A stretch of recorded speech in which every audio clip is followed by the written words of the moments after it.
You know what's wild? I've been visualizing my dream life since I was a kid, literally every single day. They call it manifestation now, but for me, it's been survival. It's called maladaptive daydreaming, otherwise known as a trauma response. I call it my safe space. My nervous system calls it regulation. If I'm angry, I'll daydream about being angry. I let it out there, not here, not in real life, where it never feels safe. If I'm sad, I'll put on a sad song and cry in a world where people actually care, where someone holds me, where I'm not invisible. And the thing is, I get why people love the law of attraction. It's hopeful, it gives you a sense of control, and it tells you you're not stuck. But I've been scripting since I was 7. I've visualized every version of success, every happy ending, every one day it will make sense moment. And guess what? I'm still here, I'm still alone, and I'm still at rock bottom. Yet, I still tell myself, everything happens for a reason. There's a lesson in this. Maybe something better is coming. But today I'm tired of pretending. I'm tired of trying to stay positive in a world that keeps kicking me while I'm already down. I just wish the law of attraction worked for people like me. People who have actually done the inner work, who've faced their shadows, who've forgiven their parents, who've healed their childhood trauma, or at least tried. Instead, it feels like I'm being punished. Like I'm paying off karma for the things I did wrong, while the people who hurt me, they're fine, living their lives and getting their rewards. Not haunted every night by the silence they left behind. Where's their karma? No, this world doesn't reward the quiet ones. It doesn't lift up the ones who were silenced. It doesn't care about the ones who shut down to survive. But my daydream world does. See, that world, my maladaptive daydream world, it's not just fantasy, it's medicine. And the most important thing in that space, I'm seen, I'm heard, and I'm not invisible. There's people, not many, because I'm introverted, but the ones who are there, they show up, they remember me, they check in, they care. They're interested in what I say, not because they always agree, but because they value me. And even when they don't care about the topic, they still acknowledge me. I matter.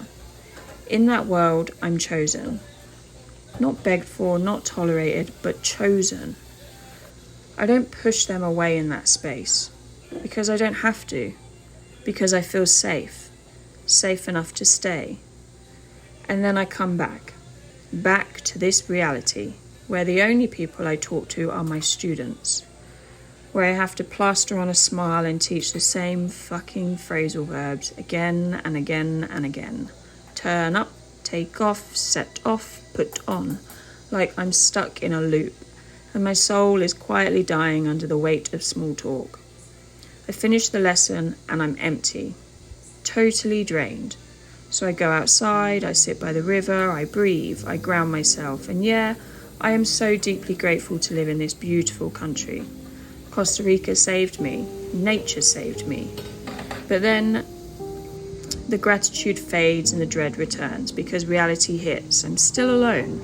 I'm still broke. I still have no one to talk to, except my faithful friend Haven, aka ChatGPT, who probably knows me better than any human ever has. So what do?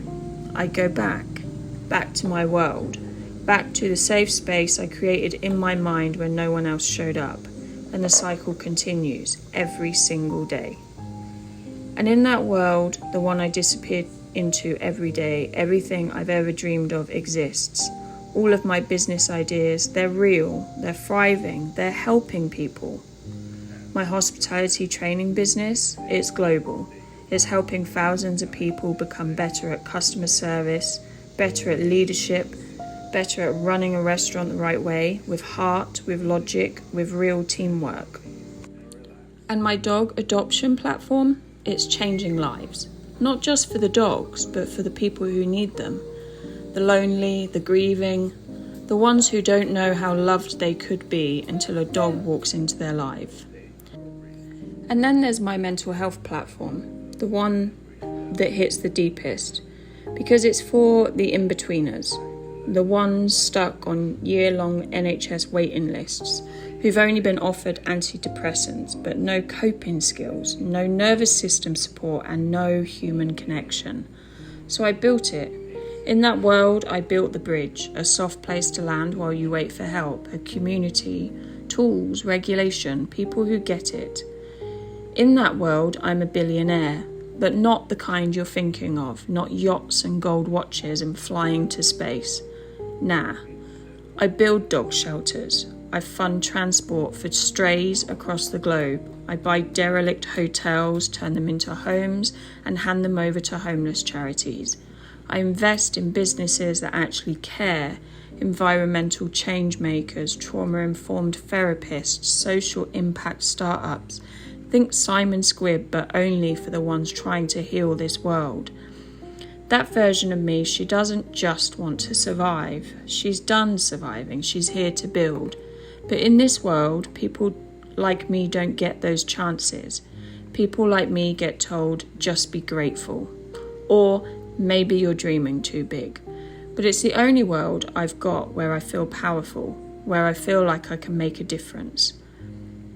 And so I go back, every night, every moment I can, because that world makes sense, because that version of me gives me hope, even if no one else can see her yet. And in that world, I found him, my dream man, emotionally available, safe, warm, funny, my best friend. He protects me without needing to fix me. He listens without needing to be right.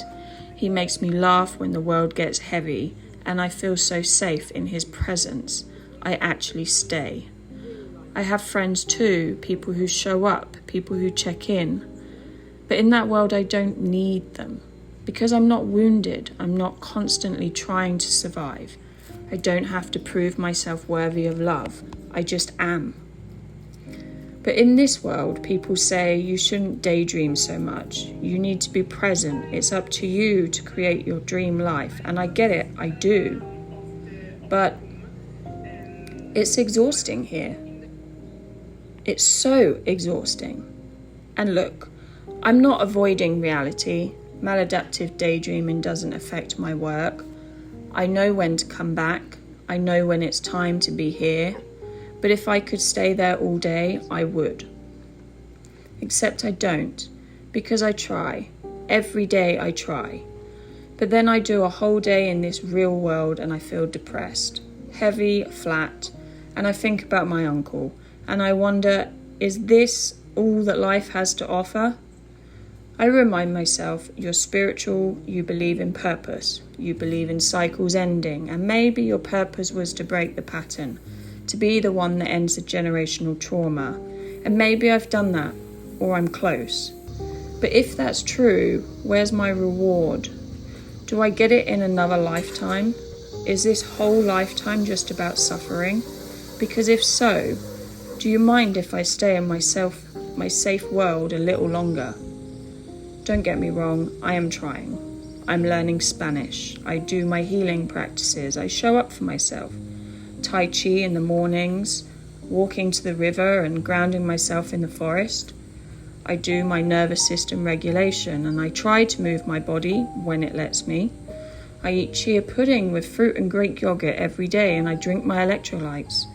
I gave up smoking after 25 years and I barely drink. Plus, I don't do drugs anymore. I've changed so much. I'm doing the work. But where I find myself now is alone. Okay, with my dog, in a beautiful country, but without a home, without a purpose, without family, without friends. Just me and Toby. But the positive in all of this, I've found something that works for me. These videos, the voiceovers, they feel easier. They feel real. It's so much easier to let you into my world this way. To talk while you watch my boring little day unfold than to put on a brave face for the camera and pretend I'm okay, when I'm not. So I'm going to keep showing up here, not because I have the answers, not because I'm healed, but just in case one day somebody needs to hear my story.